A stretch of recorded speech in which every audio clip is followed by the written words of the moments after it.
Alright, you guys. Tarry Scant with Marvel Gaze. What does it mean? So, in a previous video, I talked about this. I didn't go very far in depth with it, and a lot of people had questions or didn't think it to be true at all, which is understandable, not knowing all the facts. So, I thought I'd explain it a little bit better.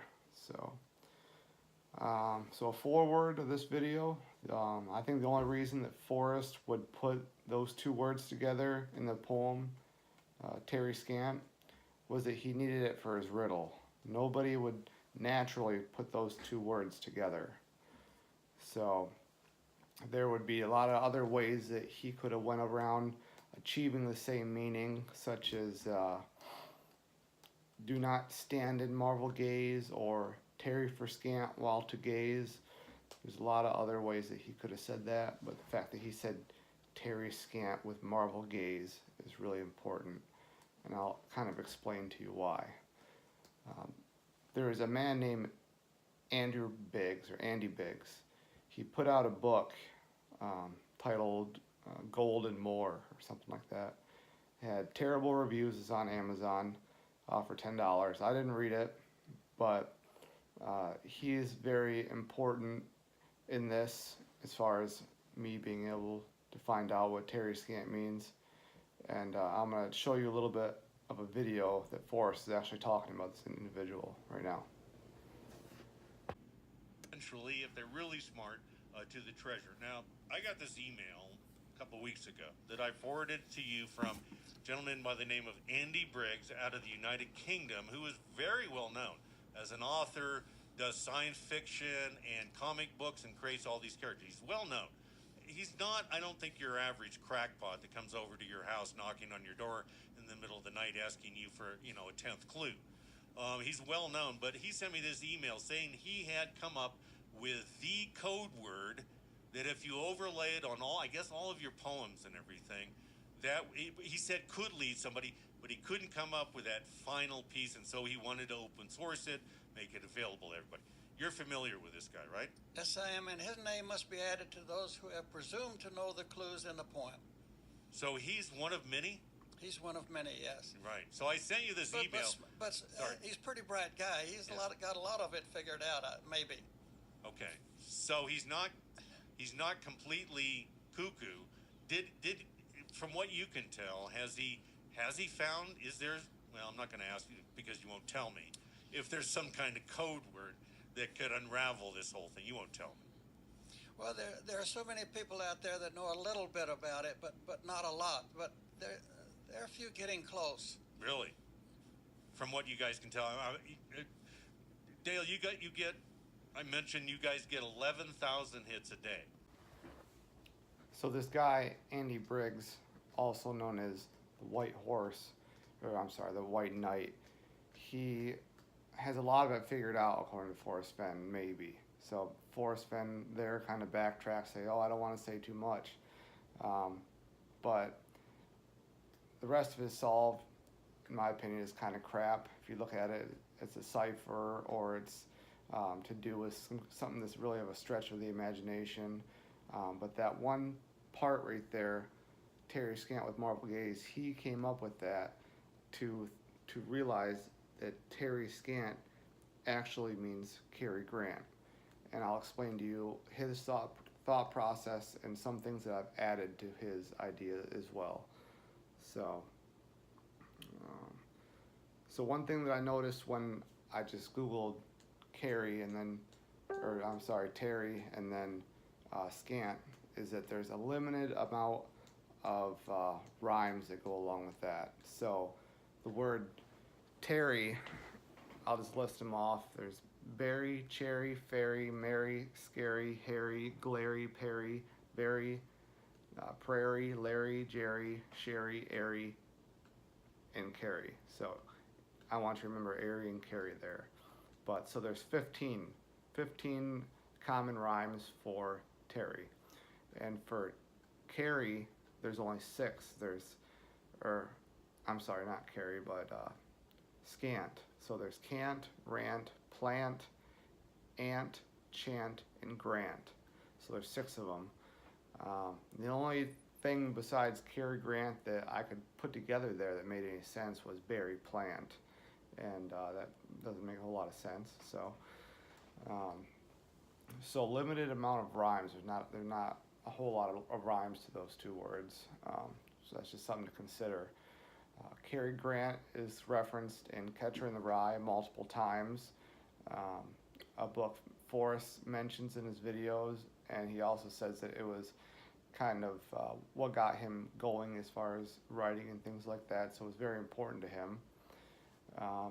Cary Grant is mentioned in the foreword to Forrest Fenn's book, $17 a square inch, and I'll show that to you now. $17 a square inch, personal tribute to Eric Sloane. All right. And you can pause it and read all this if you want, but I just want to point out one thing. After being seated at a table for 12, the man on my left started pointing out celebrities around the room. David Brinkley, Cary Grant, and Andy Warhol. It went on and on. I was thrilled to see such famous people and asked my guide if he was also in the arts. He said he was, and we introduced ourselves. His name was Eric Sloane. So right there, forward, only one page, and then picture and everything. So keep that in mind. Scrapbook 187. Go down. When I called Pony and she made an appointment for the next afternoon, she wanted me to meet Cary Grant. I couldn't have been more thrilled because To Catch a Thief was one of my favorite movies. He goes on and talks about when they entered my office, introductions were made and I shook hands with the Davenier, Mr. Grant. We talked for several minutes and then Pony turned around. So some searchers know that Forrest Fenn is a big fan of comic books. So that kind of sparks the question, does Marvel gaze mean he's talking about a look, or does it mean he's talking about a comic book, since, you know, Marvel gaze, Marvel comics. So I tend to believe he's talking about comic books. Andy Briggs was the one that originally brought this up.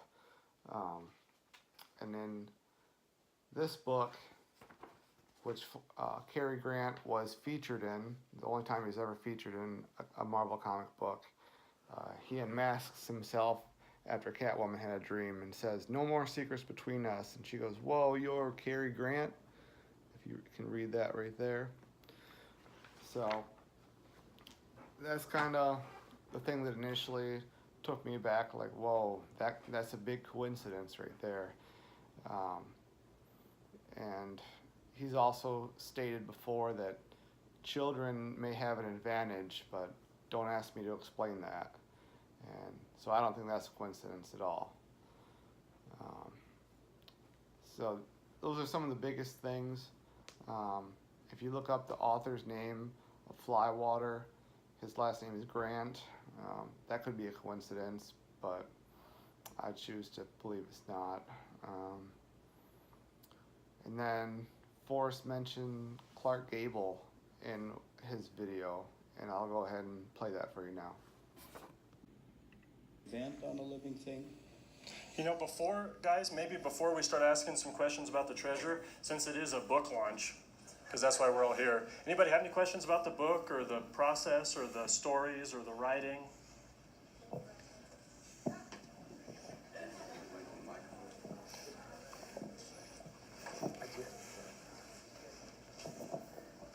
So the purpose in writing the book, was it that you wanted to share more clues with the folks that are searching, or was there some background purpose related to the chase in writing the book? Did you feel like you needed to put more clues out there?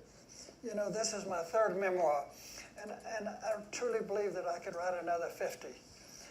But I'm sure that idiosyncrasy of my nature is not stuck on me. Everybody in this crowd could do the same thing.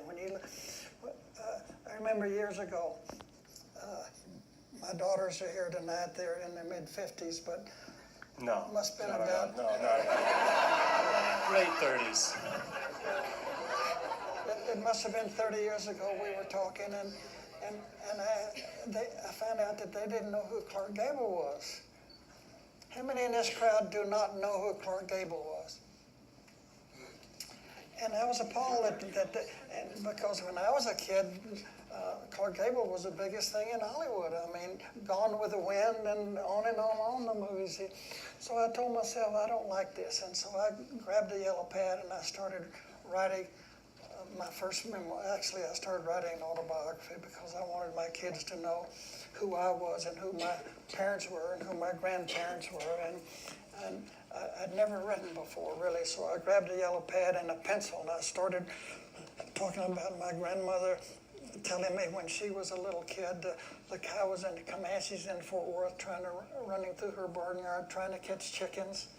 And I talked about my parents making their own soap, and my dad made charcoal, and we had our own chickens. And we didn't have meat except on Friday if I could kill 5 murderlarks with my... So just to rehash that video, that was the very first question that he answered, and it sounded like he had the answer to that question staged right off the bat. And that's what kind of took me back, and it didn't even go along with the question hardly. So Clark Gable was a contemporary of Cary Grant. They were both black and white actors. It was kind of like Arnold Schwarzenegger and Sylvester Stallone. They were kind of like right there, same time period, same kind of movies, everything. So why does he randomly bring that up? I'm thinking because of Cary Grant. Another fact, if you haven't thought about it yet, Clark Gable, Cary Grant had the exact same initials. So something to think about. I certainly don't think it's a coincidence. So the last thing I wanted to bring up was on page 44, The Thrill of the Chase.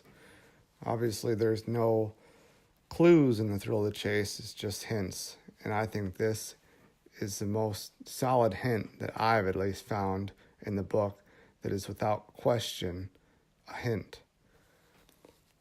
So they talk about Carl and Aerie on page 44.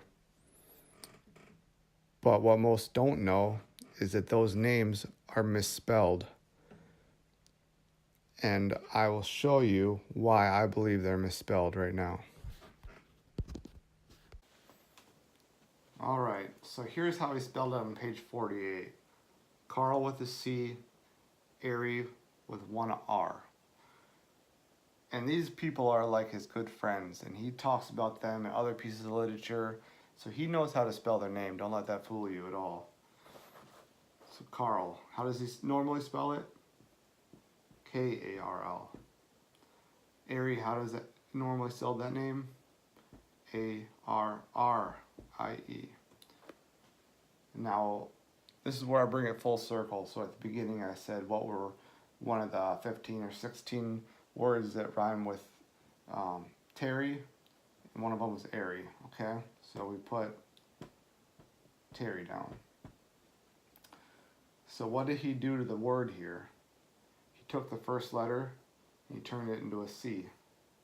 So we take the first letter, we turned it into a C. Drop this. What did he do to the word here? He took out one of the R's. So we take out one of the R's, we drop this, drop this. Tarry means carry. It's just too much of a coincidence for me. It's not possible. Tarry Scant is Cary Grant.